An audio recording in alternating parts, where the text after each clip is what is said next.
So I'm just going to go problem by problem, and you guys can stop me at any time. My intent is to try and finish here in less than 2 hours, and with whatever remaining time we have, you guys can just fire off some questions. I can answer them. Cool? Anything that was ever confusing. So, like I said, solving these second-order differential equations can be easy as factoring. Okay, this marker's going to be really annoying really fast. Okay, we're switching that one. So we've got y double prime minus 3y prime minus 10y. It's as simple as converting this to an auxiliary equation. Well, doesn't write as well. Third time's a charm. It's a little bit better. R squared minus 3r minus 10. Every time you see a derivative, that represents an extra power of r. So because we have a second derivative y here, this represents r squared. First derivative of y means r, and no derivatives on y means just a constant 10. How does that factor? Factors into r minus 5 times r plus 2 equals 0. The corresponding roots are r equals 5 and r equals negative 2. So that translates to a solution of y equals c1 e to the 5t plus c2 e to the negative 2t. As simple as that. Pretty easy, right? A couple comments I want to make is that some people ask me, does it matter which order I write this? Do I write C, does it have to be the 5 goes here, or could I put it there? It doesn't matter. C1 and C2 are just constants, so I could have written this C1 e to the negative 2t plus C2 e to the 5t. It really wouldn't have mattered. Okay, let's change it up with y double prime plus 14y prime plus 49y. There's 3 different, these can be, I wish there wouldn't be so much of a glare on my computer. Deal with it if you're watching at home. It's not too bad. All right, so y double prime plus 14y prime plus 49y translates to an auxiliary equation of r squared plus 14r plus 49, which factors like this, r plus 7 times r plus 7.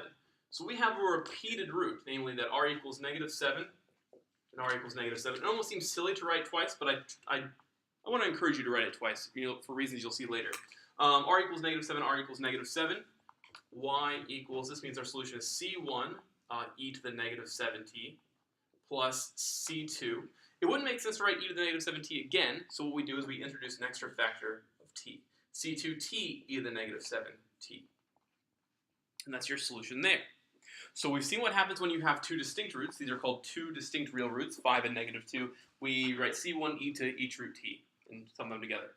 Whenever you have a double root, you do the same thing, but instead of c2 e to the negative 7t, you introduce an extra factor of t. And as you can probably guess, the next case we're going to talk about is what happens when you get complex roots, right? Let's see what happens when we do one of those. I'm going to try and revert back to the green marker. Hopefully it's learned its lesson and not squeak.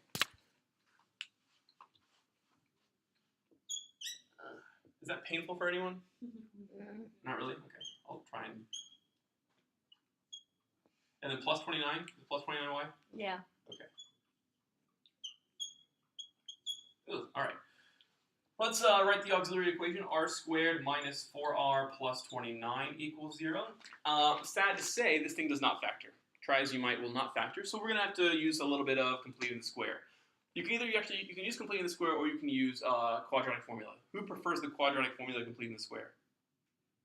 Okay, that's fine. It's embarrassing, but it's fine. If you want to use quadratic formula, go nuts. If you want to use completing the square, I'm going to show you how to do that. But everyone hopefully knows the quadratic formula. So in case you want to know how to complete the square, watch. Here's how Andrew Eleanor does it in one fell swoop. Set of parentheses, r squared equals negative 29. Kind of done several things all at once, but it's only going to take me one line. I've moved the positive 29 over to the left, or over to the right, to get a negative 29 here. Put an open set of parentheses, squared, and put an r there. What goes in this blank? It's always half the coefficient of the r term. So half that coefficient, this is a negative 4, not just a 4, but a negative 4. So half that would be negative 2. We're almost out of the woods. We square that negative 2 and add it to the right-hand side. Negative 2 squared becomes positive 4. So I really have negative 25 on this right-hand side. Now when I ask you to solve for r, you want to get your hands on the r that's trapped on the inside of that perfect square. So we're going to take the square root of both sides. This gives us r minus 2 equals. When you take the square root of both sides to solve for a variable, you have to make sure you say plus or minus. And you're going to say plus or minus what? What's the square root of 25? 5. 5. So this is the square root of negative 25. That would be 5 what? 5. 5i. Okay? So we have r minus 2 equals plus or minus 5i. That means r equals 2 plus or minus 5i. All right? How does this translate to a solution for your differential equation? You start by saying y equals e to the 2t. The real part, and this is where I would have liked to use different color markers, but all I've got is green and, actually, can someone toss me that black marker down there? I'll use whatever color I can, including the absence of all colors. This 2 translates to, this 2 in the real, what's called the real part of your complex root, translates to the coefficient of t and the exponent of e. All right? Then you say times, well, I should remain with green. That's going to look weird. C1 cosine of, okay. All right, it's not working that well. Never mind. We're going to go to green then. 5t plus c2 sine of 5t. Right? Pretty simple stuff. And why 5t? Because the complex, or because the imaginary part is 5i, or just 5. So the coefficient of t in the exponent of e comes from your real part. The coefficient of t in the cosine of your sine comes from the imaginary part. Good? It's all pretty simple. Those are the three cases you're going to deal with. Now, this can be extended into higher order differential equations. Some of you might not have to worry about this. Some of you can just go like, whoop, I can buzz it off. But some of you might have to deal with higher order ones, as I think, Becca, you might have to because you have Brooks. Yeah. So, does anyone else have, by the way, is anyone else doing or y triple prime or y quadruple prime? Any of you guys? No? I think I'll do a few of them just in case. Just for anybody who's watching at home has Brooks or some of these higher ones. And you might want to come back to these later just because I think one of the next chapters after your next exam will be these higher order differential equations. So it's best to cover them now and just understand the theory. The nice thing about the theory is that it extends to multiple order. So we have y triple prime. This gives us good practice anyway on factoring and stuff. Was it minus 3y double prime? Mm-hmm. Plus 4y prime minus 12y equals 0. Okay, this translates to an auxiliary equation of r cubed minus 3r squared plus 4r minus 12 equals 0. You can use whatever method of factoring you know and love. It turns out you can guess some roots. You could guess, let's try 1, let's try 2, let's try 3, let's try negative 1, let's try negative 2, let's try negative 3. Or you can do factor by grouping in some cases. This is one of those cases where factor by grouping will work. So what can I factor out of this first group? R squared, not just an r. And when I do so, I'm left with r minus 3. What might I factor from the second group? 4. So I'm left with 4 times r minus 3. And lo and behold, when we factor as much as we can from each of the respective groups, we're left with r minus 3 in both terms. I can factor out r minus 3 for both of these, leaving me with r minus 3 times r squared plus 4 equals 0. So what are the corresponding roots? What does r minus 3 give us as one of the roots? R equals what? 3. How about the r squared plus 4? What does that give us? Plus or minus 2i. Good. This is going to give us plus or minus 2i. So let's go try and figure out what our solution of this differential equation will be. Well, we know since we got r equals 3, we should expect something like c1 e to the 3t. And then because we got something like r equals plus or minus 2i, we should expect something with some sines and cosines. I'm actually going to write it as r equals 0 plus or minus 2i, like that. So you can say, okay, that means I have e to the 0t, completely unnecessary because we all know e to the 0t is just going to be 1, but it's nice to write, it makes us feel good. Bracket, c1, or I wouldn't say c1, I've already used c1, haven't I? So c2, cosine, let's see, this is 2i, so I should expect 2t, and then plus c3 sine of 2t, close bracket. And that would be your solution. Now, obviously, e to the 0t goes away, so that's really all we have.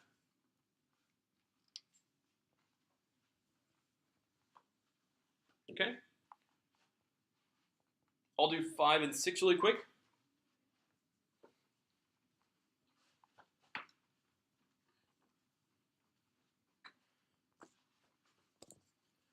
Five is y triple prime minus 3y. Is it 3y or 9y? It's 9y. It's 9y prime, double prime, plus 27y prime minus 27 equals 0. Y. So that corresponds to an auxiliary equation of 9, or r squared minus 9r squared, not r cubed minus 9r squared, plus 27r minus 27. And again, most of you don't need to know this until maybe next exam, but it's still good to know how to practice this sort of stuff and factor and stuff. All right, this does not factor by grouping, sadly. So what we're gonna do is we're gonna try and guess some roots. You can plug in 1 and negative 1, and sure enough, when you plug in 1 and negative 1, nothing causes that to be 0. So guess what? We're going to move on to our next root. What might you try after 1 and negative 1? 3. Why not 2? Because 3 is a multiple. Yeah, you should look over here. Whenever you're looking for, there's something called the rational root theorem that tells you which numbers can possibly be roots. 2 is not one of them, and negative 2 can't be one of them because there aren't factors of this 27 over here. So if ever 2 is going to be a root of your polynomial, then it better damn well be a root of one of the numbers over here. Cool. So we're going to skip plus or minus 2. We're going to go straight to 3. And sure enough, when you plug in 3, you're going to get 0. I'm going to save you the time. Trust me, when you plug in 3, you get 0. So we're going to use synthetic division to show, to get our depressed polynomial. 1, negative 9, 27, and negative 27. How long has it been since you guys have done synthetic division? Semester, maybe? Oh, you may have done it once for some other class sometime. But it's good to get good practice. Here are the coefficients of r down the line. 1, negative 9, 27, and negative 27. Keep in mind that if one of these r's is missing, you need to put a placeholder 0 for them. Okay, so if I didn't have that, I'd say 1, 0, 27, negative 27. All right, we bring down this first number. All right. We take the 3 and multiply it by the 1. 3 times 1 is 3. Negative 9 plus 3 is negative 6. 3 times negative 6 is negative 18. 27 minus 18 is 9. 3 times 9 is 27. Oh, look what happens, and this should always happen if it is indeed a root. Negative 27 plus 27 is going to be 0, meaning we have 0 remainder. Now, these coefficients down here, these numbers down here, tell you what your depressed polynomial, like it needs some Zoloft or something, depressed polynomial, r squared minus 6r plus 9 equals 0, which factors into r minus 3 times r minus 3.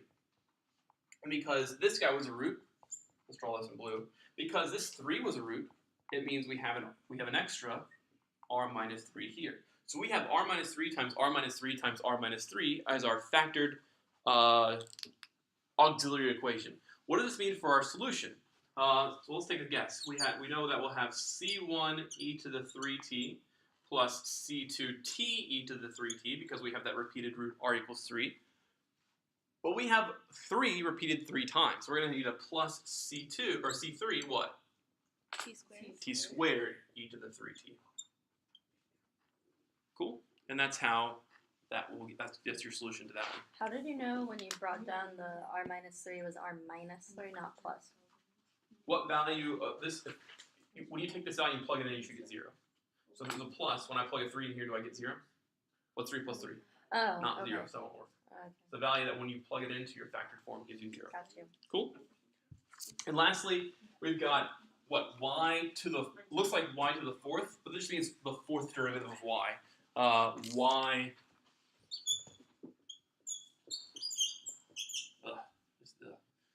so this is four derivatives. So we're looking at r to the 4th minus 81. I'll quickly factor this for you guys. By the way, it's a difference of squares. R to the 4th minus 81 factors how? At least the first branch will factor into r squared minus 9 and r squared plus 9. This r squared minus 9 would further factor into r minus 3 times r plus 3. But the r squared plus 9 doesn't really factor. You could say you could factor over the complex numbers, but you'll know what you'll get from there in a minute. So we have r equals 3, r equals negative 3, and r equals plus or minus 3i. The r squared plus 9 gives rise to complex roots plus or minus 3i. So our solution, let's see how that translates to a solution. And again, I'll put this online for you guys to watch. I'm going to keep eyeing this, making sure it's recording. Sometimes the recording just stops randomly, and I have to keep the name record, so it's kind of annoying. All right, y equals c1 e to the 3t, because of the first roots of 3, plus c2 e to the negative 3t, because of the negative 3t, and then plus c3 cosine of 3t, plus c4 sine of 3t. And that completes your solution. Those are the first 6 problems done, knocked out of the way. So that's our first page down. Then we're going to move on and talk about what I think is the method of undetermined coefficients, I hope. Yep. Okay, good. This stuff messes up people a lot, so we're going to cover this pretty heavily. Make sure we don't make any mistakes for this part of the exam.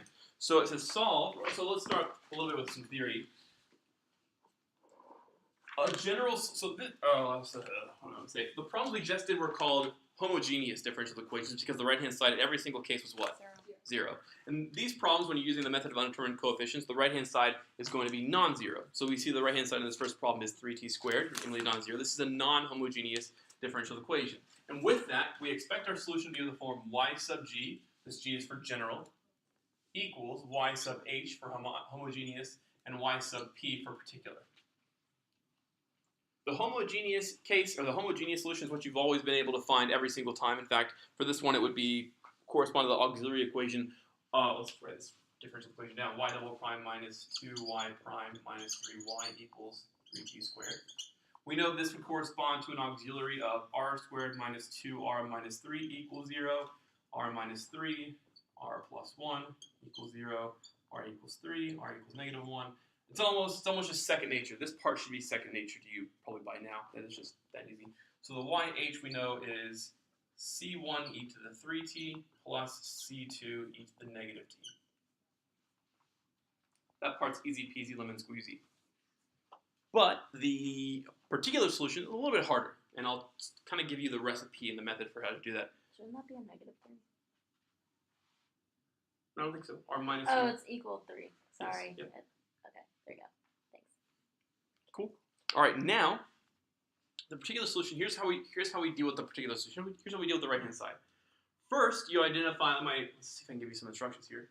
First, identify corresponding root for the right hand side. I don't mean Rickards High School or something like that. Right hand side. RHS is right hand side. Okay, so identify the corresponding root for the right hand side. There might be multiple roots for each part. Over here, what I mean by the corresponding root, I mean to find what is the coefficient of t and the exponent of e. Well, currently we don't have an e, do we? It's almost as if it's not there. It's almost as if we have e to the 0t. Let's write that there. R equals 0. The reason we're doing this is because something special happens when this root here matches with one of these roots. There's no match right now, so I don't need to do anything special, but we'll see what we have to do in a few pages.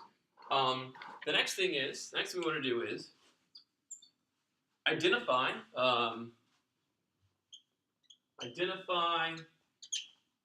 the degree of the attached polynomial. That squeaky noise is really getting to me. What is the degree of this attached polynomial? 2. Degree 2, t squared, right? So when we go to assume our particular solution, we're going to say a general degree 2 polynomial, at squared plus bt plus c. When you first learned method of undetermined coefficients, you might not have thought that bt plus c should have been here. I mean, you saw a 3t squared here, so you think, okay, I should think at squared, right? But you need a general degree 2 polynomial, so that'd be at squared plus bt plus c. We're going to run it through, it being your y to p, through your differential equation. Which means we're going to need to take a couple derivatives. If yp is at squared plus bt plus c, that means y prime is 2at plus b. That means y double prime is just 2a. So we're going to take these guys and plug them into their appropriate places in the differential equation. We have y double prime here, which is, let's do this with, we have 2a minus 2 times y prime. So minus 2 times y prime we see is 2at plus b.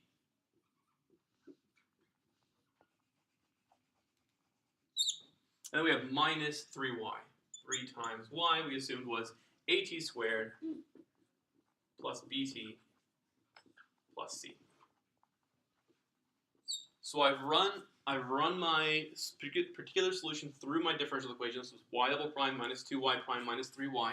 And it needs to equal what? What's the right-hand side supposed to be? 3t squared. Now, do you guys remember doing partial fraction decomposition? And when I did that, I said group in your powers of t. I said, would you group your t squares together? You group your t's together. You group your constants together. Let's start with our t squares. What t squared terms do I have? Do I have t squared terms here? Yes. No, I don't have any here on the left. I'm just going term by term. Some of you are looking down your paper, which is fine. Reading from left to right, I see a 2a. That's not a t squared term. Negative 2 times 2at plus b. There's no t squared terms here. But over here we have negative 3 times at squared. So we have negative 3a of them on the left-hand side. And how many do I have on the right-hand side? 3. I have 3 t squared terms on the right-hand side. This gives rise to the value that a equals negative 1. So far, so good? We're going to repeat this process down the line, going to our t to the 1 terms, or degree 1 terms. We see negative 4a t terms here. And we see negative 3b t terms in the third set of parentheses. And notice we have 0 t terms on the right-hand side. So we're going to say equals 0. Now we happen to know a is negative 1. Now if I plug negative 1 in here, negative 4 next to negative 1 is positive 4. Subtracting the positive 4 to the right gives me negative 4. Negative 3b equals negative 4 means b is equal to positive 4/3. I'm going to do it one more time. I'm going to write CONST for constant. CONST. And what constant terms do I have? I have a 2a, a minus 2b, or not 2b, and then we have a minus 3c equals 0. Okay, all right. A is negative 1, b is 4/3. Negative 2 minus 8/3 would be negative 14/3. Add that over. Negative 2 minus 8/3 is negative 14/3. Add it over gives me positive 14/3. C would be negative 14/9, I think. Now, that just means my particular solution, we finally got it all down. The particular solution is negative t squared plus 4/3 t minus 14/9. That's still on the camera. Yeah, just barely. Okay. So our general solution is what we had over here, our homogeneous, or homogeneous. I keep saying homogeneous. Jack informed me that you're an idiot. There are two words. Homogeneous and homogeneous are completely different words. One's got an extra E. I forget the definitions, but this one is homogeneous, which is weird. It's like several different. Homogeneous just rolls off the tongue. But homogeneous, this is our homogeneous solution, and add it to your particular solution to get your general solution. So your general solution is blah plus blah. Okay? Is that good? Yeah. What else did I want to say to this? Not much more. Keep in mind that you could be given some initial conditions. Like they might say something like y of 0 equals 1, y prime of 0 equals 2. And from there you should be, when you add this plus that, when you plug in 0 you should get 1. When you plug in 0 to the derivative you should get 2. So that means that's going to allow you to find y prime and y delta, or C1 and C2. That's when you do the general though, right? Yes, on the general, not just on the homogeneous. Okay. It has to be in the entire thing on the general. Good question. You're performing that derivative and plugging these in to the general solution. Good. Okay? Let's move on to problem 8. Solve y double prime plus 9y equals 2t e to the t. All right? Start this all over. Can anyone tell me just by looking at that left-hand side, y double prime plus 9y, what your solution is going to be? Homogeneous? Plus or minus 3i. Plus or minus 3i. Good. Just almost second nature, right? We're looking at y double prime plus 9y equals 2t e to the t. Right? I've got it all right? Yes. Okay. The left-hand side, or the corresponding auxiliary equation is r squared plus 9 equals 0. That means r is plus or minus 3i. So it's telling you immediately cosines and sines. So our homogeneous solution, pretty easy. It's really a long y there. Really long y. C1 cosine of 3t plus C2 sine of 3t. Pretty easy, pretty straightforward. Now we're going to move on to our particular solution. I'm not going to erase the method. We're going to kind of keep it up here as a template for what we want to do. Okay. Step 1, identify the corresponding root for the right-hand side. What do we have on the right-hand side? We have a 2t e to the t. So we're looking here for our root. This corresponds to r equals what? 1. R equals 1. Good. Right? Happy? R equals 1. So our particular solution, we're going to write in our particular solution e to the t. Leave some room between the equal sign and the e to the t because we're going to put something in there. Step 2, identify the degree of the attached polynomial. What degree is the attached polynomial? 1. Degree 1 is 2t, right? That's a linear polynomial. So our general first degree polynomial, is at plus b.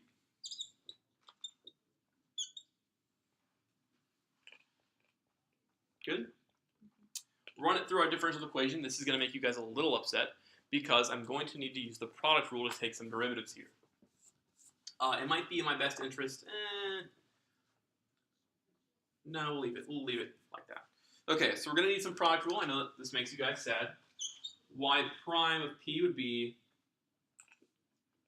at plus b e to the t plus the derivative of this guy would just be a e to the t.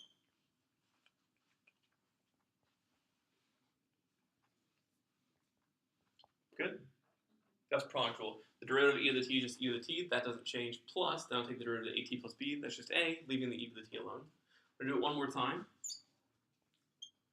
This would be at plus b e to the t, and then plus, I believe, 2a e to the t. I'm kind of going quickly through these derivatives, these product rule derivatives. I trust you know how to do them. They're a little tedious, but I'd rather spend 3 minutes learning new stuff than spending 3 minutes doing the product rule. Yay! That'd be annoying to do. But trust me, that's the first and second derivatives. Keep in mind, this is a little on the easy side as far as product rule is going to go. You might encounter some harder ones. You might even encounter some ones that will look really, really disgusting. And when we get to those, I'll tell you what's more likely that your professor's going to do for your exam, what's going to happen for that type of thing. You're either going to just straight up skip it, or just write the form of the solution you're looking for and call it a day. Because doing product rule and some monstrosities is just going to eat up all your time on your exam. We'd rather not do that. Cool? All right, so this is y double prime. We're going to put these things on the appropriate places in our differential equation. This is nice. We don't even have a y prime term, so that makes us happy. Y double prime, though, is at, so I'll do this in blue. At plus b e to the t plus 2a e to the t, close bracket, plus 9y, and y was at plus b e to the t.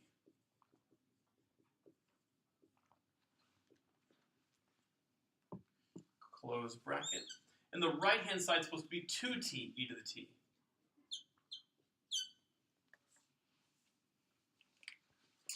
So in the same way we did before, we're going to group in powers on t, or t e to the t. How many t e to the t's do we have here? Let's do this. These will be our t e to the t terms, our tet terms. Vietnamese New Year. Our tet terms.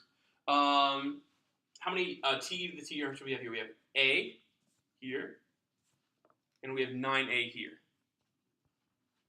So we have a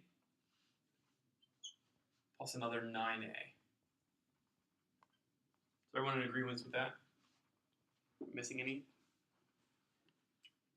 This is not at, this is 2a e to the t. Okay? And how many t e to the t's are we supposed to have on the right-hand side? 2. So this tells us that a, we have 10a equals 2, a would be 1/5. Alright? Now let's look at just our e to the t terms, not t e to the t.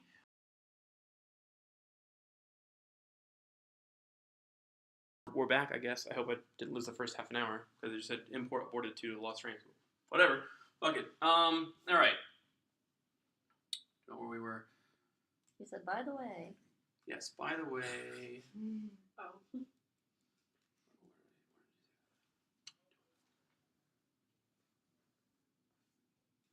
I don't remember what I was going to say. We'll come back. Yeah. Homogeneous, particular. I guess that was it. All right, that's all. That's all I want to say about that. So we good on those two problems there. We're going to do a couple more and then move on to variation of parameters. Actually, we're going to do 4 more and move on to variation of parameters because a method of undetermined coefficients is kind of a long, arduous process. Okay, problem 9. Y double prime. This is a really good problem.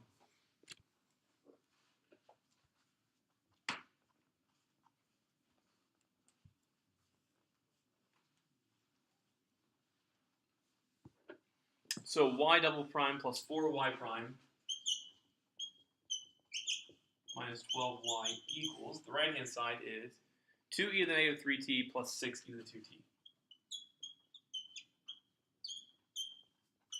Let's start with our homogeneous solution. This factors into r plus 6 times r minus 2 equals 0, which means our roots are r equals negative 6 and r equals 2. So our homogeneous solution is c1 e to the negative 6t plus c2 e to the 2t.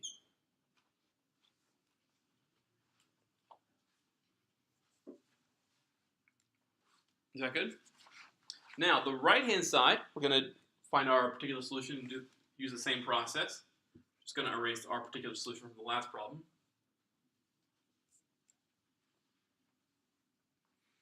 Identify the corresponding root for the right-hand side. Well, we have the right-hand side consists of 2 pieces. The root for this guy would be what? R equals negative 3. And the right-hand side here would be r equals, this corresponding root would be r equals 2, right? Now, this is a big deal because we have a match. And when we have a match, we have to do something special. So I'm gonna circle this, and we're gonna maybe add an extra step, kind of step 2.5. If match, then extra t.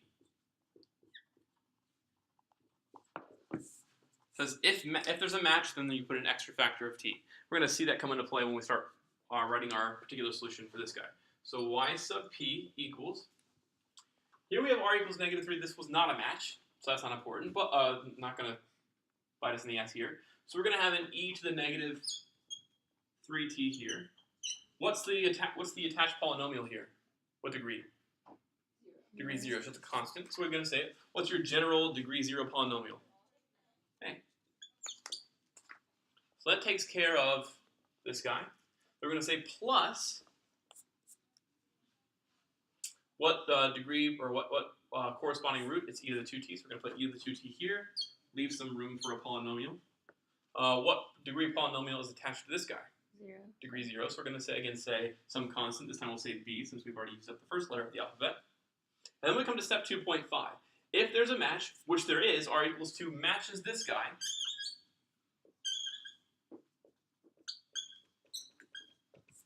If there's a match, then you need to tack on an extra factor of t. So we're going to say times t. Just for the B term. Just for the b term, exactly. So say like our roots were like r equals negative 6, r equals 2, and then another r equals 2. Sure. R equals That- negative 6, r equals 2, and r equals another factor of 2. So in would case we you're in do some of these t articles. squared? Yes, you'd say for every match, and this is why I told you, anytime you do these types of problems, even if it seems silly to do so, if you have r minus 2 times r minus 2, this is what I was saying about half an hour ago. Even if you have this, it seems silly to write it twice, right? R equals 2, r equals 2. I tell you to do this because for every time it matches, once and twice, you need that many more factors of t. Okay, so that'll remind you, oh shit, I've got two matches here, so I would say t squared. Make sense? Good question. In the case that, for example, the example she just gave, so 2 of the roots match. So let's say here it was r equals 2 again. No, I mean like she gave an example that was like r equals negative 6 and r equals 2 and then r equals 2. So Right. like 2 of those are terms for that, and then one of them is repeated. So what do you do there? Say again, I'm lost here. Like there's r6 also a root. Oh, and so in your homogeneous, yes, you'd have to say plus c3 t e to the 2t.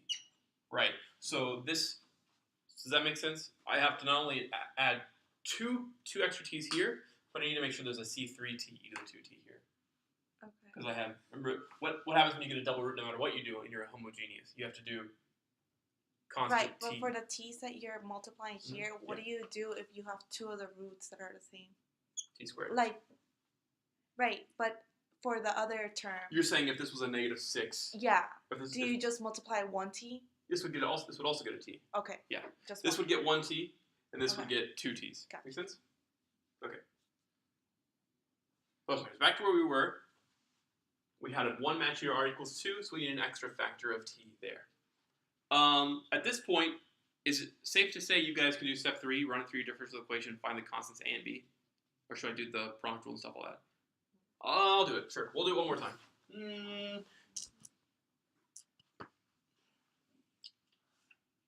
Yeah, I'll do it here.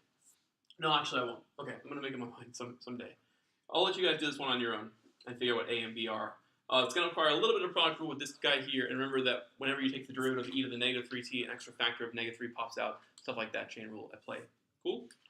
All right, bro, I'll leave it for you guys to do. If you want to post on the Andrew Teaches DiffyQ class wall, hey Andrew, what was the answer to number 9? I'll work it out for you. Yeah. Just when we're grouping them, what are the groupings? Only question. Like when you're saying the t squared and t and Would the groupings be? you're gonna have you're gonna have e to the T?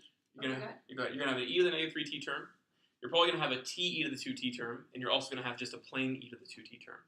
Yeah, that's exactly what Those are gonna be your 3 groupings, and then you're gonna have 2 of the e to the -3t terms on the right hand side. You're gonna have 0 of the t e to the 2t terms, and you're gonna have 6 of the just e to the 2t terms. Cool. All right. Ask me for a solution if you want that though on the class wall, as it was called in study edge. The Andrew Teaches DiffyQ wall, class wall. All right, y double prime minus 6y prime plus 13y equals 3t cosine 2t.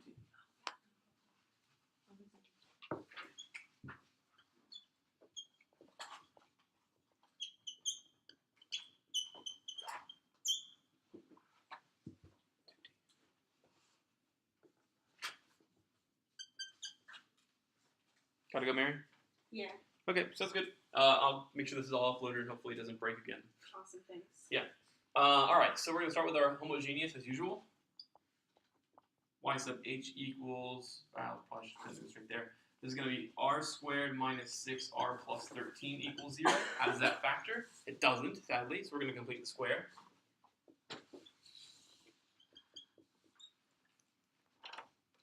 Now what? We take half of this coefficient, half of -6 is -3, good. We square that and add it to the right-hand side. -3 squared is plus 9. So we get r minus 3 squared equals -4. So what are our corresponding roots? That would be r equals 3 plus or minus 2i.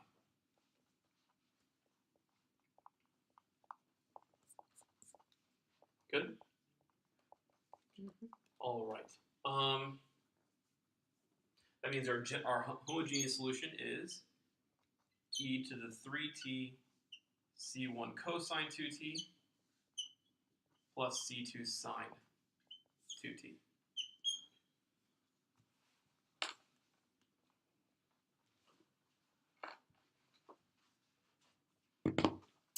All right. Let's move on to our particular solution. The right-hand side, this is a little bit harder. Identify the corresponding root to this right-hand side. Plus or minus 2i. Plus or minus 2i. Let's say 0 plus or minus 2i, just for completeness. We don't see any factor. We don't see any e to any power, so that means the real part is 0. But we see a cosine term, so we see a 2i needs to come into play there. Okay. Now, with that in mind, here's what your particular solution is going to look like. You're going to have a let's leave some room here. You're going to have a cosine 2t, and you're going to have a sine 2t. A lot of people don't expect the sine 2t to come up because, after all, the right-hand side only contains cosines, right? So it seems weird that our particular solution should contain a sine. But anytime there's a cosine, you need a corresponding sine in your particular. And anytime there's a sine in your particular, you also need the corresponding cosine, even if you don't see the corresponding cosine. Does that make sense? Yeah. Kind of weird, right? So you're thinking, oh, well, should I only see cosines? No, you'll probably see some sines too. Okay, now we have to ask ourselves, what degree polynomial is attached to this guy? Degree 1. So what's a general degree 1 polynomial? AT plus B. AT plus B. We're also going to give the sine term a general first degree polynomial. but it will not be the same one. There's no reason to think that AT plus B should be the coefficient of both sine and cosine. It'll just be CT plus D. You might have different combinations of sines and cosines. So there's no reason to think that the coefficients of sine 2t should match that of cosine. You're going to give them their own constants, namely C and D. Good? All right. Sad to say it, this product was going to be miserable. We're going to we'll see if yeah, okay, we'll do it. All right, here we go. Right. Step 2.5. If there's a match, do I need an extra t? Do we have a match? What was the root here? Y. 0 plus or minus 2y. What's the root here? 3 plus 3 plus or minus 2y. Is that a match? No. No, not a match, so no extra t. By the way, if it was a match, if it was 3 plus or minus 2y, this is considered only one match. I don't want you guys to think this is two matches, but 3 plus or minus 2y, 3 plus or minus 2y is one match, so you'd add in one extra value of t. How's it not cosine two? and sine. No, just the cosine, right? Everything would get an extra factor of t. Everything. Okay. Why is it not? Don't, because I don't want you, for a reason longer than I care to explain. Cool. Just take it to mean one. It's only one. You'll see it in your book too. Your book gives a giant table, tells you what the method of undetermined coefficients is. I'm basically summarizing it in this kind of way and kind of telling you the rules kind of colloquially. If you look at the book and look at the rules, they're like, what the hell is all this? But they'll see something like t to the s or something like that, and that s says s is 0 if you've got no match, s is 1 if you've got one match, s is 2 if you have two matches, and if it's a complex root, s is 1 if it's a match with this alpha plus or minus beta I matches alpha plus or minus beta I, but only one on an extra. Cool? And each term gets a t. Each term. So there would be a t here. Next, this would be at squared plus bt. This would be ct squared plus dt. Cool? All right. Let's see. I'm going to take a derivative and see if this is going to be a nightmare. Yeah, it's going to be bad. All right. A cosine 2t. I'll give it a run through to see if it's not. We'll see. Plus or minus. I think I'm going to hate this.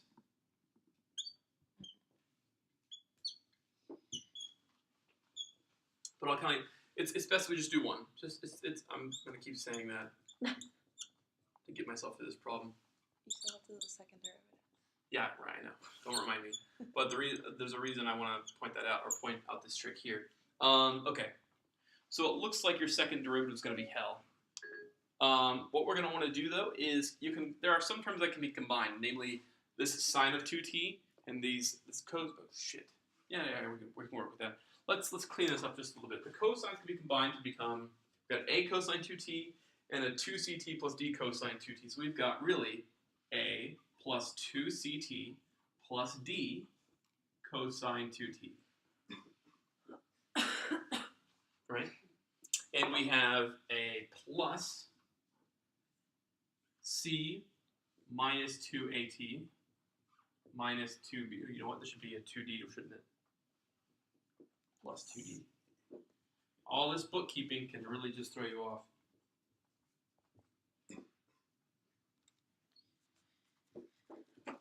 So taking another derivative. Yeah, I know.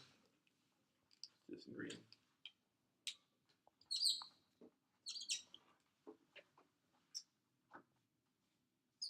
Two c cosine 2t minus 2 times a plus 2ct plus 2d sine 2t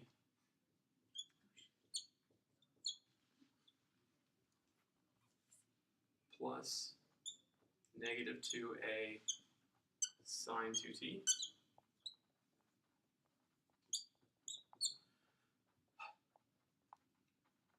plus 2c minus 2at minus 2b cosine of 2t. I don't even think I'm on the screen anymore. Yeah.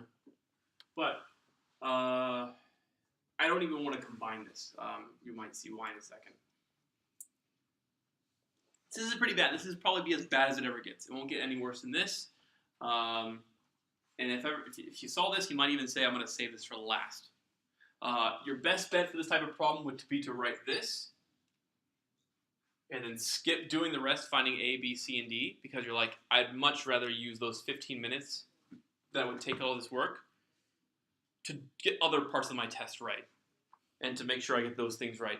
And then if you've got some extra time at the end, say, you know what, all right, now I'm going to try and do this bookkeeping. But I've seen too many people, when you make one mistake in here, it's all over. You got to start all over again. That's why I say 15 minutes, because even though this is taking me 2 or 3 minutes, that mistake that I made earlier, didn't I forget? I put a plus D there when it really should have been a plus 2D. That could have derailed the whole thing, right? And I would have to start over, and that was really bad. Anyway, what we're gonna do is we're not gonna group in T's. We're gonna group in cosines. We're gonna group in T cosines,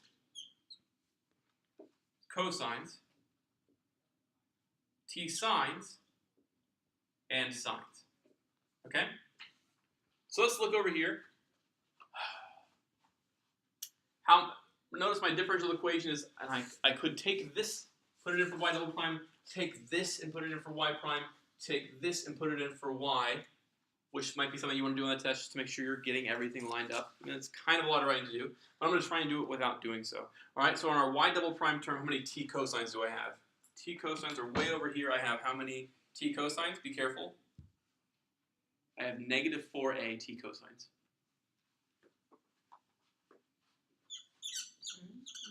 Right? No? Mm-hmm. Negative 4a cosines. What about? Oh, okay. Yes? Yeah. Okay. I have negative 4a cosines. Negative 4a t cosines. Now we're going to look at our negative 6y prime. Y prime contains what t cosines? He has a 2c here, right? We have a 2c, but don't forget that's being multiplied by a what? Negative 6. Negative 6. So that makes minus 12c t cosines. And how many t cosines are here? Just a of them. Yeah. But remember, this is what? 13. Plus 13a. And how many t cosines do I have on the right-hand side? 3. That's one equation. And you could make 3 more from there. At that point, I'm going to stop. But I wanted to show you kind of the things you could do to make your product a little bit easier. Notice this step, not a lot of people would think to collect these terms into one parentheses, right? You have an a cosine 2t, and you have a 2c t plus 2d term here that are also attached to a cosine. That can combine into one set of parentheses. That makes your derivative a bit easier because really, this is a derivative, that's a derivative, that's a derivative, that's a derivative. These two are product rules. You can just condense that into just two different product rules. It's ugly. And again, this is as bad as it would ever get. I don't think ever you'd have to take some product rule upon product rule upon product rule. And if you did, your best bet is to skip it. Save yourself some time. Cool? Very often it's the case your professor will ask you, what is the form of the particular solution? And you merely would write that and stop. When they say, what is the form of the particular solution? What is the form? I just need to write that and stop.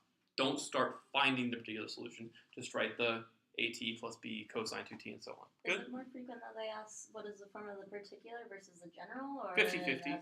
It's usually 50-50. Just Like every sometimes they ask you to do all this work out, and when they do, it's usually a bit easier. When they don't ask you for all the work and they want you to just find the form, it's just because they realize this is going to be unbearable, right? Okay. Again, if you want the answer, you actually, Wolfram Alpha is pretty good, pretty impressive about this stuff too. You literally can just type, here's what you could type into Wolfram Alpha. I don't want to say the word literally.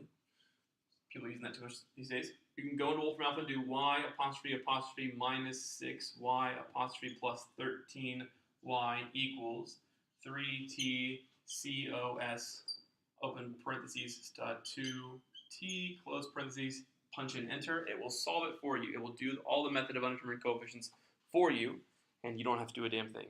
It'll give you the answer. Cool? Makes things easy. Pretty cool. Just to check yourself. It's a good way to check to make sure you're doing the problem right. And if you see, oh shit, how did I get that coefficient? I got these coefficients. How did I? Oh, I missed a minus sign or something.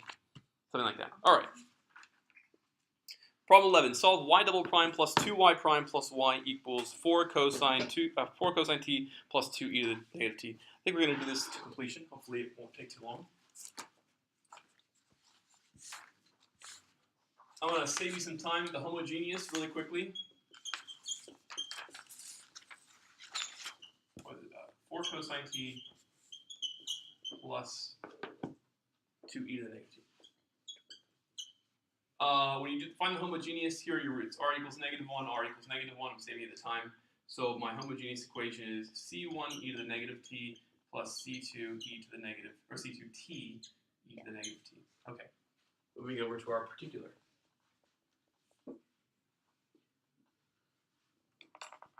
And there wouldn't be a case where they would just ask us for homogeneous, because that'd be way too easy. Say again? They wouldn't ask you for what? They wouldn't ask you just for homogeneous. He could. They could. Yeah, I mean, like, that would be question 1. And then question, I mean, you haven't had any questions like this. This was never on your first exam, was it? Oh, No. Okay. Right? So you would Yeah. start with some stuff that's... It'd probably be a more complicated root. Right. Probably something like, you might expect something like square root of 7 plus or minus Yeah. 2i. I don't know, something wacky like that. Yeah. Or you could even expect something like, I've seen stuff like this, 3 plus or minus, 3 squared of 5 over 2. And the other root was 3 minus square root of 5 over 2. It's weird, but it just means you have C1 e to this guy t plus C2 e to that guy t.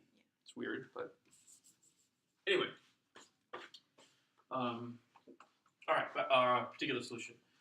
Let's identify. I'm pacing back and forth up here. Let's identify what's the corresponding root to this guy. 0. Plus or minus I. I. Oh. Right? Got an attached cosine or sine, so we know that there's some complex numbers here. What's the corresponding root for this guy? -1. -1. That should alert us to the fact that we've got a match here. So we're going to have to do something fancy for our, let me say, match. Cool. That's going to trigger us to do something in our particular solution. Let's go make our particular solution. Y sub p equals, we're going to have a cosine, but because we have a cosine, we're also going to have a corresponding what? Sine. Sine. What degree polynomial is attached to the cosine? 0. A 0 degree polynomial. What's your general degree 0 polynomial? A. A. And we're going to use B for our coefficient of sine. That's nice. There's no product rule there. Thank God, right? Mm-hmm. How about our 2e to the negative t? It's a match. We're going to write e to the negative t. What's the attached degree, or what's the degree of the attached polynomial? 0. Also 0, so we're going to put a c here. But because there's a match, what we're going to tack on? Another t. A t. T squared.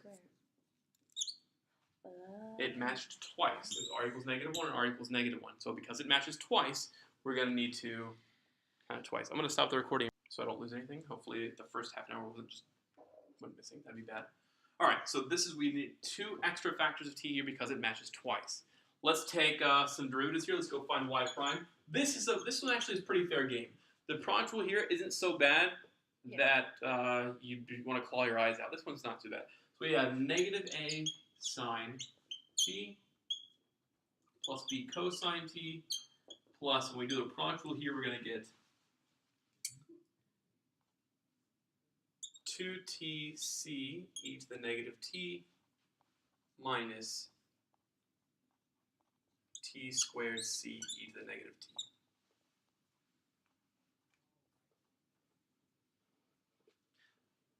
Again, when I go to find y double prime, what am I going to have to do to take this guy's derivative?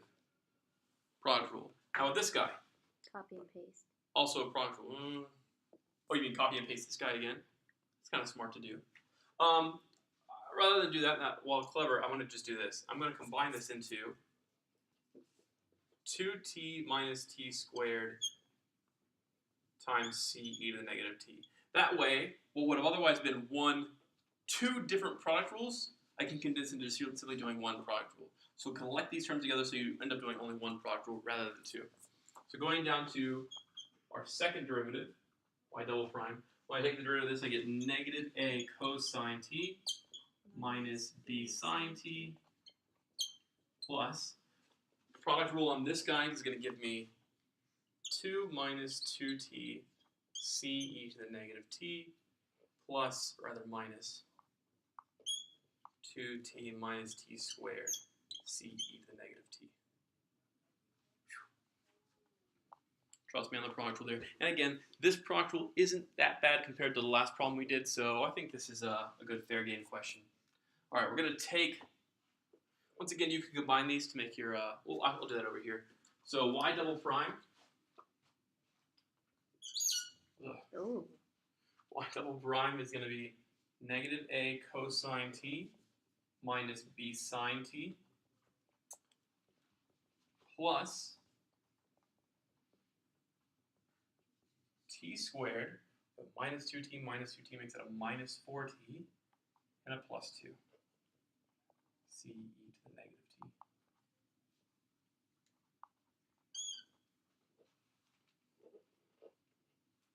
Plus 2 times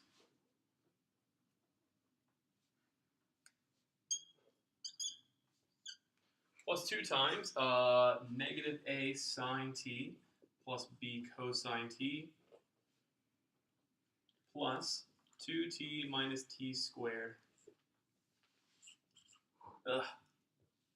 plus c times c e to the negative t, and then lastly plus y, and y was our particular solution, a cosine t plus b sine t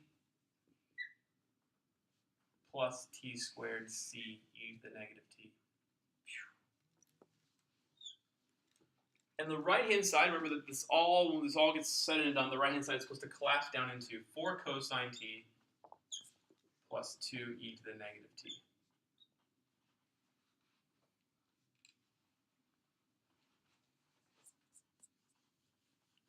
I'm going to make some room up here. What are our groupings here? We've got our cosine terms.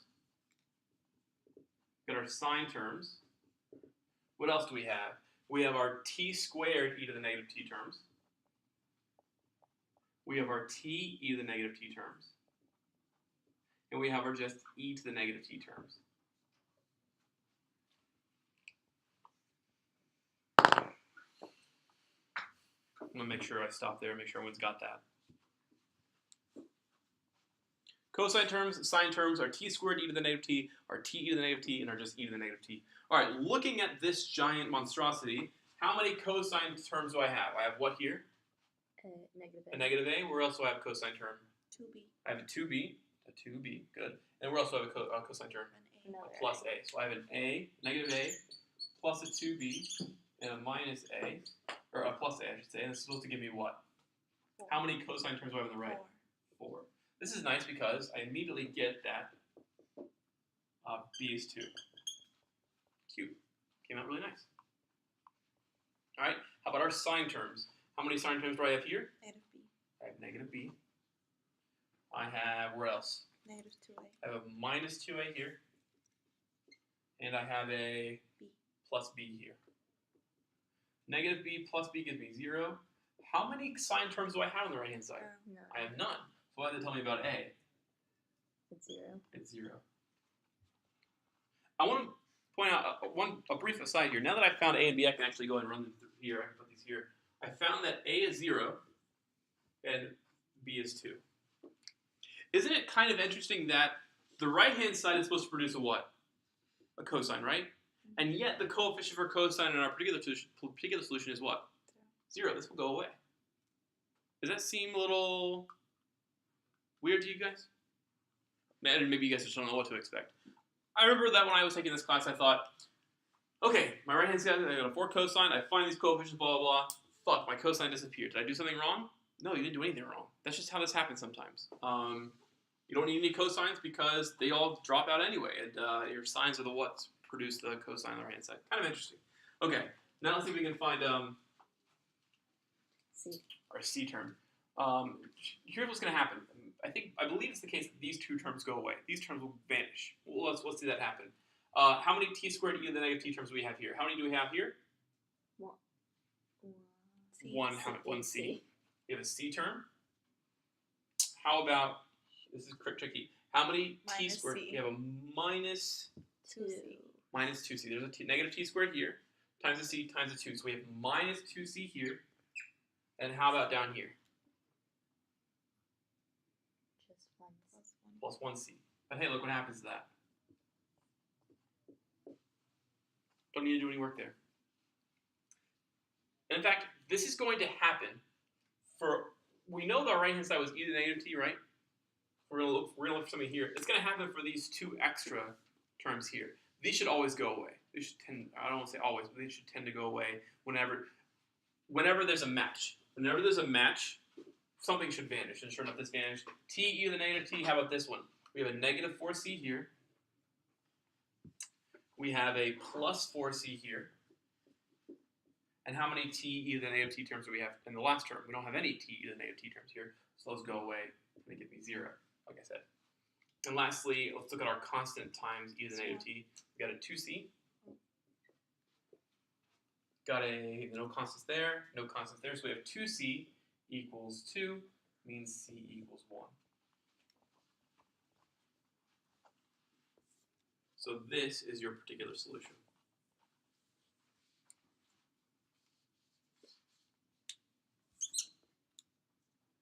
Cool?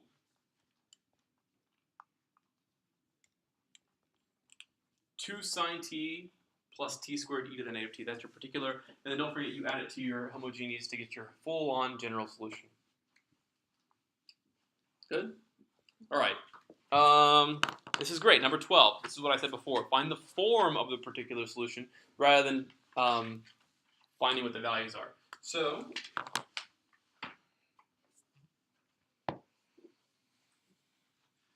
some people skip straight away to looking at the right-hand side, 3t squared e to the t sine of 4t. And looking at that, what root do we have here? What's the corresponding root for this right-hand side? 1 plus or minus 4i. 1 plus or minus 4i. So it means when we go to create our particular solution, we're going to have an e to the t sine of 4t here. But what degree polynomial is attached to it? 2. 2, so we're going to have an at squared plus bt plus c. And we need the same thing for the corresponding cosines. We're going to say plus dt squared plus et plus f times e to the t cosine 4t. The last thing we need to do is to make sure that we don't have a match. Because if we have a match, then you're going to need an extra factor of t. So we actually will have to look at our differential equation, which was y double prime minus 2y prime plus 17y we'll say equals 0. And what's the corresponding auxiliary equation? That's r squared minus 2r plus 17 equals 0. If you complete the square, you get r minus 1 squared equals negative 16. You'll find that r equals 1 plus or minus 4i. Is that a match? Yes. That's a match. So guess what? You can say one of two things. You can say this entire thing is an extra factor of t. That's one way of doing it. Or you could put the t on the inside. You can put a t here and give a t to this guy. It's the same thing. I'm just distributing the t to the inside. You can further distribute this. You can take this t and move it here. Make this a t cubed squared ct. Make this a t cubed t squared ft. Erase the 1. I'm just moving it to the inside. So multiple ways you can rewrite the form, but that's one of 3, and I saw the other two earlier. That is the method of undetermined coefficients, guys. That's pretty much all you're going to be expected to do for solving a non-homogeneous differential equation.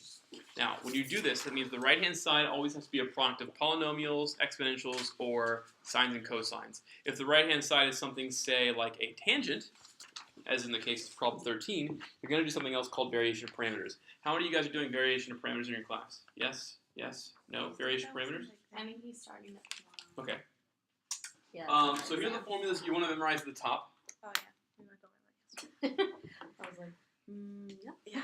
The right-hand side is not a product of sines, cosines, exponentials, and polynomials. So we have to use what's called variation of parameters. Yes? Okay. So in your session 5, The old me? the old you, Mhm. you use these formulas. Yes. Now yesterday, when I was doing study hours with Study Edge, they used an elimination procedure. Like they solved a system of equations, you mean? Yeah.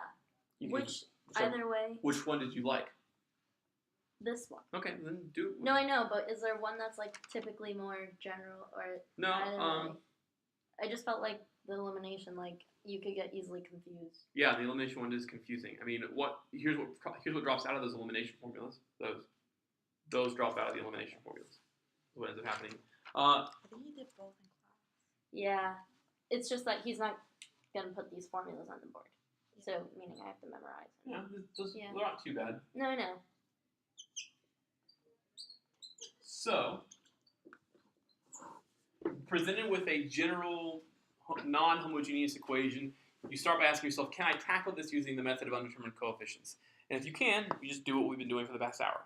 If you can't, because f of t is not a product of sines and cosines and exponentials and polynomials, you have to use the variation parameter. So the variation parameter says, step 1, find your homogeneous, which will be c1 y1 plus c2 y2. These are constants. These are your linearly independent solutions, which we'll talk a little bit about later. When you go assume a particular solution, that particular solution will look like this.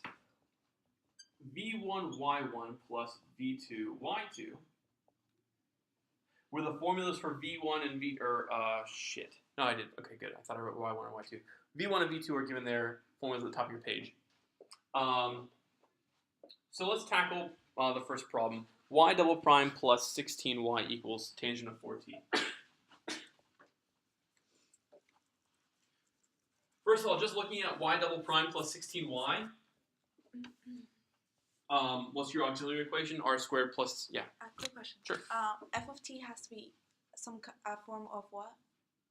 In order to use the method of undetermined coefficients, it has to be a product of polynomials, exponentials, and sines or cosines. But it can't have any square roots. That's not a polynomial. 1 over t, not a polynomial. Tangent is not a sine or a cosine, or nor a product thereof. It's a ratio of sines and cosines, right? Secant is not a cosine, it's a cosine in the bottom again. You can't have ln's, no ln's. You can't have factorials, not that I think you would. Anything like that. Look at that. You think, look at that. Look at this board. What was someone doing earlier? Yeah, that differential equation looks like it sucks. Those roots aren't really pretty. Right, square roots of 7, They use 33. the quadratic formula. Yeah, they did. How about that? Well, good for them. All right. So, what we're looking at, y double prime plus 16. Okay. Y equals tangent of 4t. We know the homogeneous rather. That needs to go away. It's going to be c1 cosine of 4t plus c2 sine of 4t, just because, 4t. The roots are going to be plus or minus 4i from that left-hand side. Those are the roots you're going to get. So c1 is cosine 4t, c2 sine 4t. Your particular solution will be v1 cosine of 4t plus v2 sine of 4t. And we're going to figure out what v1 and v2 are in just a minute. Oh, shit. We have a formula for those. v1 is equal to negative 1 over a integral of f of t y2, this is where things get a little confusing, over w. What does w stand for? Wronskian. Wronskian. Does everyone know what a Wronskian is? Do you know what a Wronskian is? You? I'm assuming you do because you're in the same class. A Wronskian is 2i2, to any size determinant where you list your solutions across the top row, your linearly independent solutions across the top row. So if there are 2, you put y1 here and y2 here, and then take as many derivatives as you need to make a square. So we're going to have y prime 1 and y prime 2. If you had 3 linearly independent solutions, you have y1, y2, y3, and then the first derivative and the second derivative make it a 3 by 3. Not that I think that's going to happen for your exam. I think you should look at it again. Still 2. What's that? 2 is still a lot with like the time. Right. Yeah. Well, this isn't so bad, especially when you got sines and cosines. They're not that bad. This is what a Wronskian is. If you want to, you can change the formula to say the bottom is really y1, y2 prime minus y2, y1 prime, if you'd like to do that. But really, I abbreviate to w in case you know what a Wronskian is. Okay, if you know what a Wronskian is, then this is what that becomes. So let's go ahead and for our problem, let's compute the Wronskian. So what are y1 and y2? What's y1? Cosine 4t. I recommend doing this, by the way. Yeah, you're right. Put y1 and y2 underneath cosine 4t and sine 4t, so you don't forget what those are. So we're going to put cosine 4t here and sine 4t here. The derivatives would be negative 4 sine 4t and positive 4 cosine 4t. Now when I take this determinant, I'm going to get 4 cosine squared 4t minus, when you do your off-diagonal term, you do minus sine 4t times negative 4 sine 4t, so you have minus 4 sine 4t, sine squared 4t I should say. What does this give you? What's 4 cosine squared plus 4 sine squared? 4. 4. So Wronskian is just a simple 4. What'd you say it was if there was another one? Say Is again? it if there was another? A solution? Like yeah, a like y, a C3. a y3? Y three. Make it a 3. You make it a 3 by 3 determinant. How's it a 3 by 3? So You- two, you do two an extra derivative.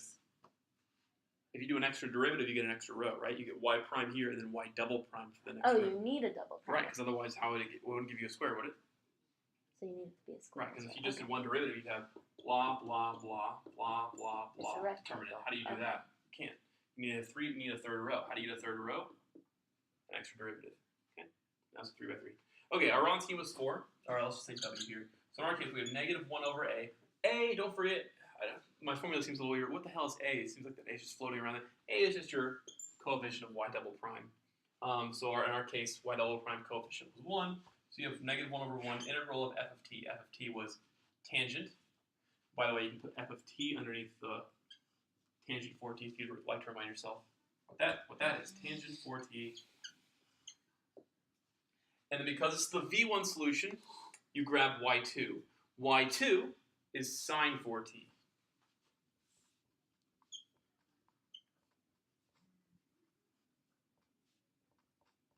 All over 4 dt. This integration is going to be a pain in the ass because I'm not Yep. sure. I can remember at the top of my head. 1 minus cosine squared t. This is something I remember I did earlier. Yeah. Or something Yes, like this is exactly what I did. Okay, so you're going to have to use a little bit of ingenuity here to get this to come out. You have negative integral of tangent is sine over cosine. So we have sine squared of 4t over 4 cosine of 4t dt. Using, again, saying earlier, using a little bit of ingenuity, I'm going to rewrite that sine squared as 1 minus cosine squared. Oh, yeah.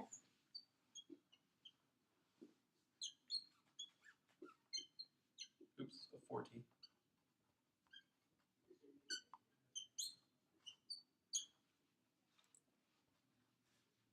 All right, I'm going to ask you guys, what's 1 over 4 cosine 4t? Secant. 1/4 secant.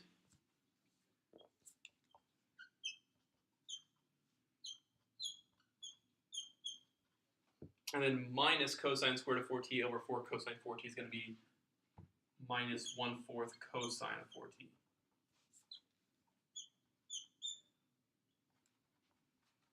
dt. From there, you're going to integrate that. Yeah, I know. Gross. Don't forget your integral is going to be negative 1 over 16 ln of secant of 4t. I'll explain where all this comes from in just a second. Needless to say, you're going to need to remember your integral of secant.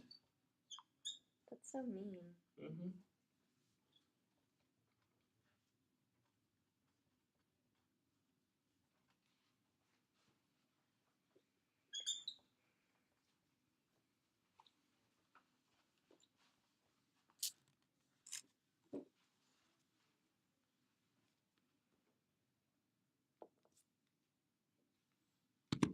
Okay, that's V1, which, by the way, you then multiply by cosine to get the first half of your particular solution, right? I wouldn't waste my time doing that right now. We'll come back to the rest of it. We'll put it all together at the very end. Hold that V1 down there. You might want to put a box around it and say, okay, I got my V1, now I got to find V2. V2 is a very similar formula. V2 is 1 over a integral of f of t y1 of t all over the Wronskian dt. Let's put that all into place now. That's going to be 1 over 1, which is just 1. Tangent of 4t times cosine of 4t dt over 4.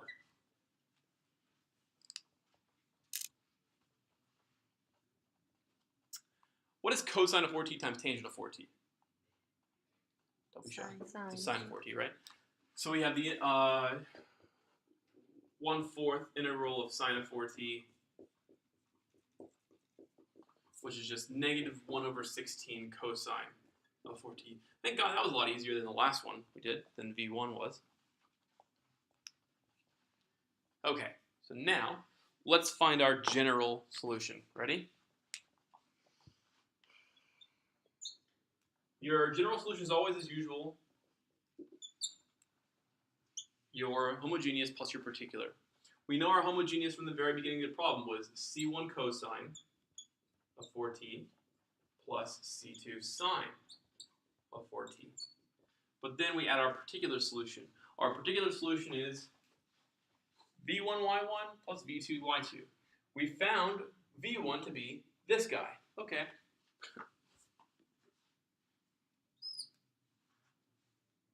Negative 1/16 ln of secant of 4t plus tangent of 4t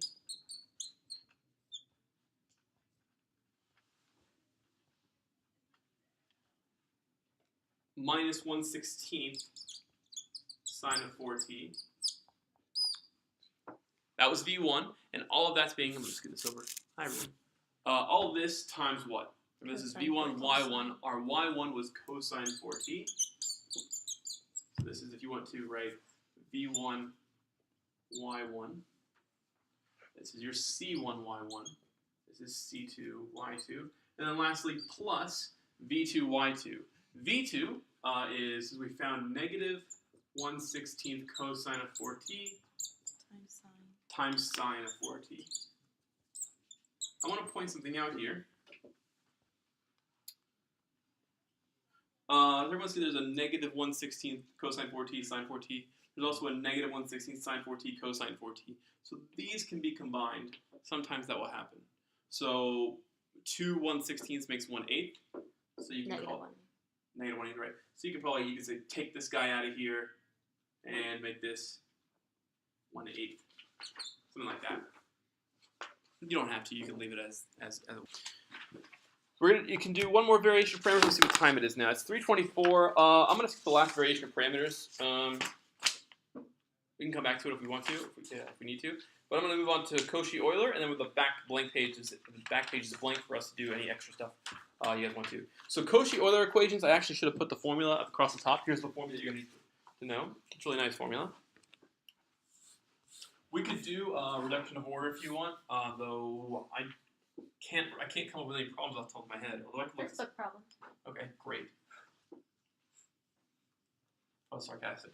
Oh. Can't wait. I just haven't looked at the formula in a while either. It's something like y1 or y2 is equal to the integral of 1 over a integral of e to the integral of y1 over y2 squared, something like that. So I have to look at that again. Yeah. Cauchy-Euler, the formula we want to write across the top is ar squared plus b minus ar plus c equals 0. This is your auxiliary equation for Cauchy-Euler equations. Cauchy-Euler, by the way, what the hell is a Cauchy-Euler equation? Some of you might want to know. You guys know what a Cauchy-Euler equation is? A Cauchy-Euler equation, look at the y double prime terms in each of these problems. There's a t squared attached to them, right? Same with the y prime term. There's a t term that's attached to each of those, right? And lastly, there's a constant term attached to each of the y terms, just like we normally would expect. So what makes these give a different solution? Well, think of it this way. The reason, let's talk a little bit about theory here. If I give you y, don't write this down, y double prime minus 3y prime minus 4y equals 0. If I gave you something like this, the reason something like t to the 4th power or t to the 6th power or t to any power doesn't work is because suppose for a moment that t to the 6th power was a solution. Let's just say it worked, right? Or t to any power would work. Let's say t to the 6th though. If I put a t to the 6th there, notice that I'd have a negative 4t to the 6th. Are there any t to the 6th over here? No, but then you'd be like, okay, well, at least we'd hope that something like a t to the 6th would cancel that from these terms, right? But why would that not happen? There's none of those derivatives on the I want to try and let them answer that. Oh, So there's a t to the 6th here. Why wouldn't it be the case that when I take the t to the 6th and plug it in here, those wouldn't end up canceling the t to the 6th from over there? Because they're the derivatives. So Right, the derivatives only are what? a power down. Power down, only lower power. So power down. They're only smaller powers, so nothing from here would cancel these, and I'd be left with a straggling t to the 6th power. That would never get canceled. However, for these Cauchy-Euler type problems where we have t squared, don't write this down, plus, 3ty prime, let's say minus, let's see what I said before, minus 4y. Now we've at least given something like t to the 6th to have a chance of canceling because we have a t to the 6th here. The derivative would be t to the fifth, right? Caused by y prime. But then what does the t do? Bumps it back up, right? It bumps it back up to t to the sixth. So at least they have a chance to cancel. Same thing with this guy. T to the sixth, take two derivatives, you're going to go down to t to the fourth. But if you multiply by a t squared, you're going to, it's called a my professor called it reconstitutes the power. It brings it back to t to the sixth as it was before. So keep that in mind. That's what's going on there. The auxiliary equation you want to keep in mind is this guy. So let's just do a problem. T squared y double prime minus 4ty prime minus 6y equals 0. The auxiliary equation is, this is a 1 here, by the way, that's 1. 1r squared plus negative 4 minus 1 t, or r rather, plus, or rather minus 6 equals 0. We have r squared minus 5r minus 6 equals 0. How does that factor? We're going to get an r minus 6 times r plus 1. I'm going to switch over to green because I feel this blue marker is fading on me.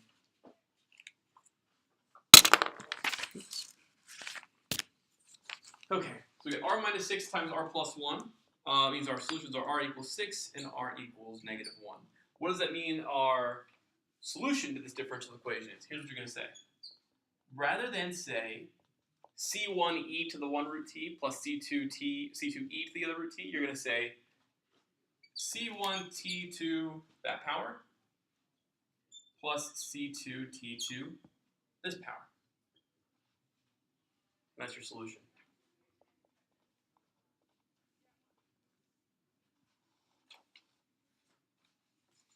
What if the roots match or we're getting there? Well, it's a good thing I wrote 3 problems because I did make sure to account for those scenarios. But does that all make sense? You're going to write c1t to the first root plus c2t to the second root. Good? And that's your solution. You can actually, I think it'd be really fucking cool to check.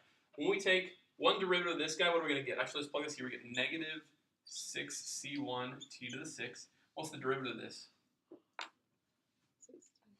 So we get minus 24c1t to the 6th. We're going to 2 to the 5th, but then times the t gives you 2 to the 6th. And then another derivative. What's the derivative of, what's the second derivative? The first derivative is 6c1t to the 5th. One more derivative is going to give me 30c1t to the 4, right? Good. So I'll get a 30c1t to the 6th because the 2 extra factors of t bump me back up. What's 30 minus 24 minus 6? 0. 0. Checks out. Cool. Why aren't you including the C2 too? Because I just wanted to do the first guy first. Oh. Just to, I don't want to do both. Just a quick check. Just want to show you that it actually works. Okay. What's the next one? Hold on. Let me erase this first. Y double prime, I'm guessing? Yeah. Y double prime what? There's a 4t squared in front of it. But 4t squared, right? 8t y Plus prime 8t. plus 8t y prime plus Plus y. 1. Plus y, yeah. 0. Okay. Our auxiliary, don't forget, is ar squared plus b minus ar plus c equals 0. So we have 4r squared plus 8 minus 4 is 4 plus 1 equals 0, which gives me 2r plus 1 times 2r plus 1 equals 0. My roots are matching negative 1/2. R equals negative 1/2. So what does it mean my solution is? What does my solution look like? All right? Let's do it over here. You say c1e to the negative, wow, cool. c1t, right? c1t to the first power we got. So the first root we got. Plus c2 what? Remember, you think it would be t, right? It's a good guess. You're wrong, but it's a good guess. You'd think you'd throw in an extra factor of t like we did when we had a matching root last time, right? But you actually throw in an ln of t. Because there's a match, you throw this guy in. Cool? Not because there's a match, because it's the same root. Yeah, it's a match. It's a match between the roots. Okay. But Just when you say match. you think undetermined coefficients? Yeah. Well, keep in mind, this is I know. it means you introduce an extra factor of something. All right. All right, does that all make sense? Is that good? Can I erase this? And the last one, you guys tell me. T2 y double prime. Okay. T squared. Yes. Sorry. Plus 5ty to y prime plus 13y. Okay. Our auxiliary would be r squared plus 4r plus 13 equals 0. Mm-hmm. because it's 5 minus 1 gives us that middle 4 term. I'm going to go ahead and really quickly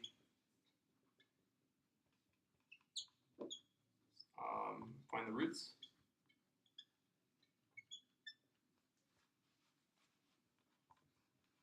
Negative 2 plus or minus 3i. What does this mean for our solution? Here's what it looks like. Here's a negative 2. We would typically see e to the negative 2t, but we're going to say t to the negative 2. Then we're going to have c1 cosine of 3 ln t plus c2 sine plus c2 sine 3 ln t. Oh, it's 3. Oh. Yes. This 3 gives rise to that 3 Why is it and that 3. ln? It's That's the same just magic. something, yeah. So it's not, the 3's don't go inside the ln. Right. Okay. I think. Yeah, I'm pretty sure they don't go inside the element. Maybe something you want to double check me on. Okay. That wraps up Cauchy-Euler, but we covered the 3 different forms you should expect. C1t to the first power plus C2t to the second power, and then the next one is C1t to the only power plus C2t to the only power, but then times an extra factor of ln. And then what happens when you have complex roots like this. All right? You have any questions over there? Is he going over anything different that you want to look at? Yeah, is there any time where you have to use the superposition principle? Good question. Or you just I can give you an idea of what the superposition principle means, or what you probably should look at when you've got the superposition principle. Good question might be something like this.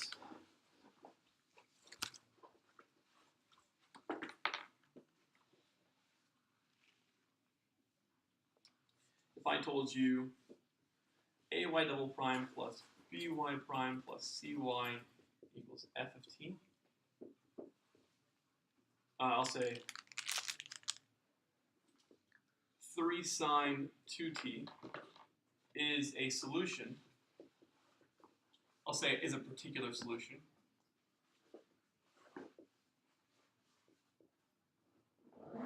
to this guy. And then I might say something like 7t e to the 2t is a particular solution to. Head it out, back up. Yeah. Alright, cool. So yeah, Thank you. no problem. Ay double prime plus by prime plus cy equals g of t. And the question might be something like, what time was it right now? 3:46? 3:36. Okay, we'll get some time. Then find a particular solution to, and I would say something like ay double prime plus by prime plus cy equals 4f of t plus 2g of t.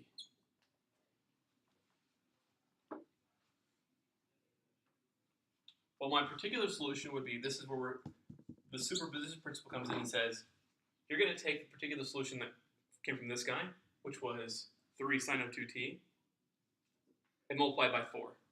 So you're going to say 12 sine 2t. Okay.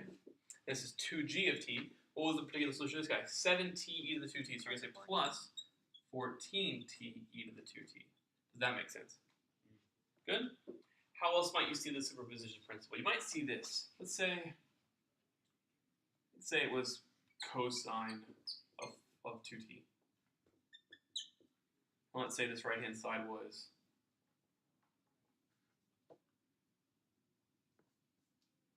4 e to the 2t. Okay? Then if my right-hand side over here was 6 cosine of 2t plus 2e to the 2t, you can see how much of each particular solution you should take. This is 6 cosine of 2t. Well, my right hand side over here was cosine 2t. So I should take 6 of these to produce that. I should take 18 sine 2t. And here, my 7t e to the 2t solves that, but I only have 2 e to the 2t over here, so I should take half that and combine it. So my particular solution would be